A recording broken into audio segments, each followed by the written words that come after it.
बिस्मिल्लाहिर्रहमानिर्रहीम। अस्सलाम वालेकुम। 8 क्लास हम अपने ऑनलाइन लेक्चर का आगाज़ करते हैं। हमने एक्सरसाइज 6 कंप्लीट कर ली थी, उसकी ब्लैंक्स और ट्रू फॉल्स वाला क्वेश्चन रह गया था। तो आज हम क्वेश्चन नंबर 1 करते हैं।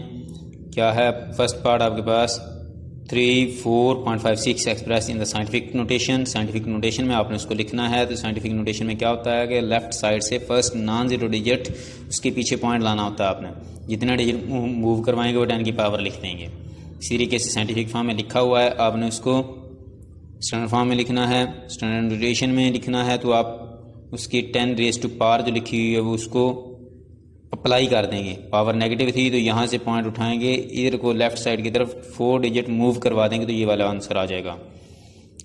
The logarithmic form of 2 raise to power 3 equal to 8। तो लॉगरिथमेटिक फॉर्म आपके पास क्या बनेगी, log 8 बेस 2 इक्वल टू 3। इसके बाद एक्सपोनेंशियल फॉर्म ऑफ, इसका एक्सपोनेंशियल फॉर्म में लिखेंगे, लॉग ख़त्म हो जाता होता है, ये वाली वैल्यूज़ की जगह चेंज कर देते होते हैं। तो बन जाएगा हमारे पास 4 raise to power 2 equal to 16। The logarithm of 1 to any base is 0, कि 1 का लॉगरिथम किसी भी बेस पे जो है वो 0 होता है। उसके बाद state with the following, true और false. The base of logarithm is always 10, false, कि ऑलवेज 10 नहीं होती, चेंज भी हो सकती है। फिर सेकंड है log 5 बेस 5 इक्वल टू 0। अगर कोई नंबर बेस के इक्वल हो तो उसका log लें तो उसका आंसर 1 आता होता है, 0 नहीं आता, तो ये फॉल्स है। इसके बाद according to the first law of logarithm, log a multiply b base x, जब हम फर्स्ट लॉ ऑफ लॉगरिथम के मुताबिक इसको सेपरेट log अप्लाई करेंगे तो मल्टीप्लाई हो रहे हैं, दरमियान में प्लस आ जाएगा और बेस वही रहेगी, तो ये भी ट्रू है। उसके बाद the value of log 512 base 8 is 3, तो ये भी ट्रू है। इसको साइंटिफिक नोटेशन में लिख के हल करेंगे तो आपके पास यही आंसर आएगा। log 5 raise to power 2 is equal to 2 plus log 5, false है, क्योंकि थर्ड लॉ है, पावर शुरू में आनी थी, मल्टीप्लाई होना था, यहाँ पे मल्टीप्लाई आता तो फिर ट्रू था, अदरवाइज ये फॉल्स है। इसी तरीके से एमसीक्यूज भी थे इसके। फर्स्ट एमसीक्यूज है 0.0000897 express scientific notation. Scientific notation में लिखेंगे तो पॉइंट को यहाँ से मूव करवाएंगे, 8 के बैक साइड पे लेके आएंगे। जितने डिजिट मूव करवाएंगे, आप लेफ्ट से राइट की तरफ आ रहे हैं तो 10 रेज़ टू पावर नेगेटिव लिखेंगे, तो ये आपके पास ऑप्शन है, आंसर है इसका। What is the log 2 plus log 3। First law apply करेंगे तो log 2 मल्टीप्लाई 3 वो 6 बन जाएगा, तो ये आंसर आ जाएगा। Which is the value of 3 log 4। इसको log अप्लाई करेंगे आपके पास तो ये हमारे पास बनेगा log, इसका आंसर ऑप्शन बनेगा log 4 रेज़ टू पावर 3, यानी कि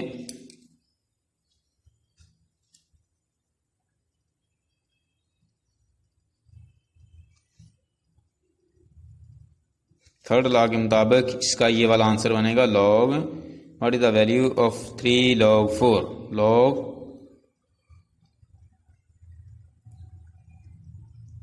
4 raise to power 3। What is the value of log 10 minus log 2। अब log कॉमनली log अप्लाई करेंगे सेकेंड लॉ के मुताबिक तो डिवाइड होगा, log 10 डिवाइडेड बाई 2 तो 5 आंसर आ जाएगा।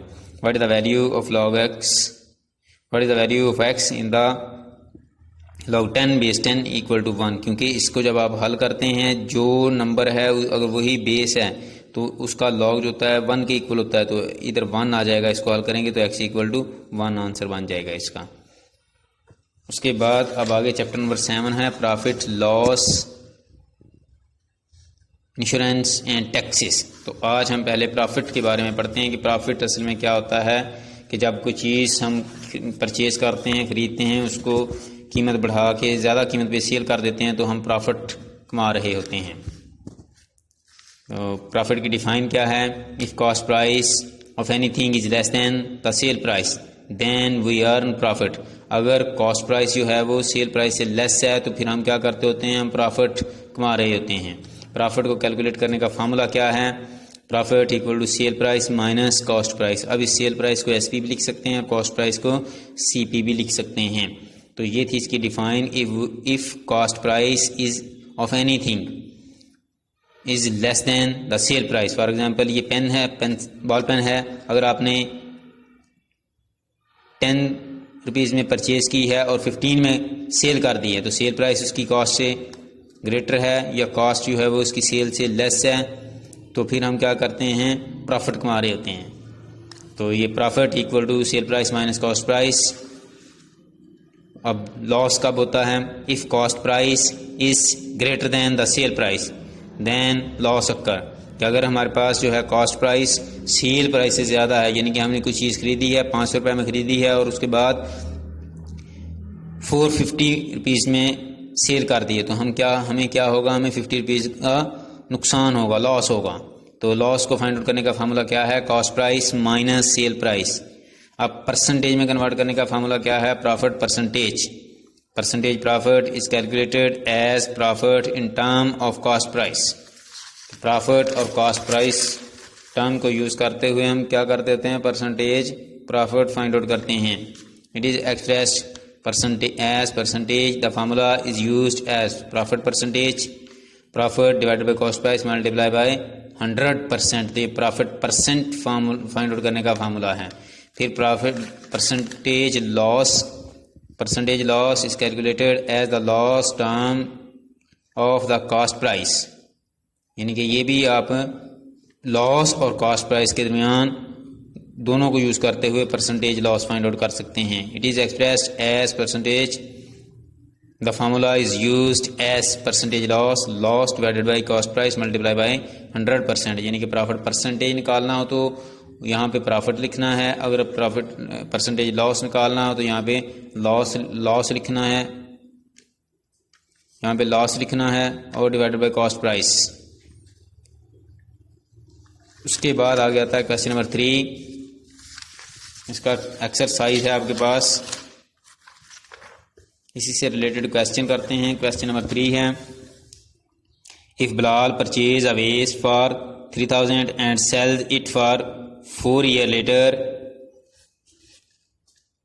3500, what is the profit percentage earn by him. यानी कि बिलाल क्या करता है, कोई लंबा गोल बर्तन है, उसने 3000 रुपये में ख़रीदा है और 4 साल के बाद उसको 3500 रुपये में सेल कर दिया है, तो उसको कितना प्रॉफिट हुआ, आपने परसेंटेज उसकी फाइंड आउट करके बतानी है। तो कैसे सॉल्व करेंगे? सबसे पहले हम लिखेंगे इसको कॉस्ट प्राइस मेंशन करेंगे, सेल प्राइस जो क्वेश्चन के अंदर गिवन है, तो प्रॉफिट पहले फाइंड आउट करेंगे। Profit equal to sale price minus cost price, तो 500 रुपीज़ जो है वो उसको प्रॉफिट आ गया है। तो अब प्रॉफिट परसेंटेज का फार्मूला लगाएंगे। Profit percentage equal to profit divided by cost price multiply 100%। Profit की वैल्यू लिखेंगे, ये जो फाइंड आउट की है डिवाइडेड बाय कॉस्ट प्राइस लिखना है, सेल प्राइस नहीं लिखना, गलत हो जाएगा क्वेश्चन। अब जितने पॉसिबल जीरो थे वो कट हो गए, कट कर देंगे, ये जीरो भी जीरो से कट कर देंगे, उसके बाद डिवाइड करेंगे, जो आंसर आएगा उसको परसेंटेज में आपने लिख देना है। तो ये आपके पास परसेंटेज है। इसी तरीके से क्वेश्चन नंबर 4 है, Sana runs a boutique, she buys a dress costing 10,000 and sell it to her friend for 9,800. What is the loss percentage she bear? कि सना क्या है, बुटीक का काम करती है और वो एक ड्रेस 10,000 रुपये में खरीदती है और फिर अपनी फ्रेंड को 9,800 रुपये में सेल कर देती है। तो आप बताएं जी उसको कितना लॉस हुआ है, परसेंटेज में कन्वर्ट करके बताना है। तो हम लिखेंगे कॉस्ट प्राइस, फिर सेल प्राइस मेंशन करेंगे, लॉस का फार्मूला लिखेंगे cost price minus sale price. तो ये आपके पास 200 रुपीज़ जो है वो उसको लॉस हुआ है, तो लॉस को परसेंटेज में कन्वर्ट कर देंगे। Loss divided by cost price multiply 100%। तो जितना पॉसिबल है कट कर देंगे, तो बाकी जो बच गया है वो हमारे पास आंसर है, यानी कि 2% इसको लॉस हुआ है। इसी तरीके से क्वेश्चन नंबर 5 है, Javed buys a desk for 15,000 rupees and a chair for 5,000 rupees. A few months later, he sells the desk for 15,500 and the chair for 1,000. What is the overall profit और loss on the sale, calculate the profit percentage. यानी कि क्या है, जावेद एक desk खरीदता है और एक चेयर खरीदता है और कुछ मंथ के बाद उनको सेल कर देता है, तो सेल प्राइस भी उनकी दोनों की मेंशन की हुई है। आपने बताना है क्या उसको लॉस हुआ है या प्रॉफिट हुआ है, और जो भी हुआ है उसको आपने परसेंटेज में कन्वर्ट करके बताना है। तो हम लिखेंगे टोटल कॉस्ट प्राइस लिख देंगे दोनों की इकट्ठी, 15,000 जो है वो डेस्क की है और 5,000 चेयर की है, तो टोटल हमारे पास हो जाएगी 20,000 रुपीज़। इसी तरह टोटल सेल प्राइस लिखेंगे दोनों की, तो वो भी टोटल कर देंगे। अब देखें कॉस्ट प्राइस ग्रेटर है, वो 20,000 है और ये 16,500 है, तो ये उससे ग्रेटर है। जब कॉस्ट प्राइस ग्रेटर हो तो फिर क्या होता है, सेल प्राइस लेस हो तो लॉस होता है। तो इधर लिखेंगे loss, cost price minus sale price, 3,500 rupees जो है उसको लॉस हुआ है, लॉस परसेंटेज कन्वर्ट कर देंगे। तो ये आपके पास loss divided by cost price multiply 100%, जितने ज़ीरो पॉसिबल थे वो कट कर दिए हैं, बाकी हमने डिवाइड कर दिया है वैल्यूज़ को। तो जो आपके पास आंसर आया उसको परसेंटेज में मेंशन कर देंगे, तो ये आपके पास परसेंटेज लॉस है। तो आज के लिए इतना ही काफ़ी है। अल्लाह हाफिज़ जी।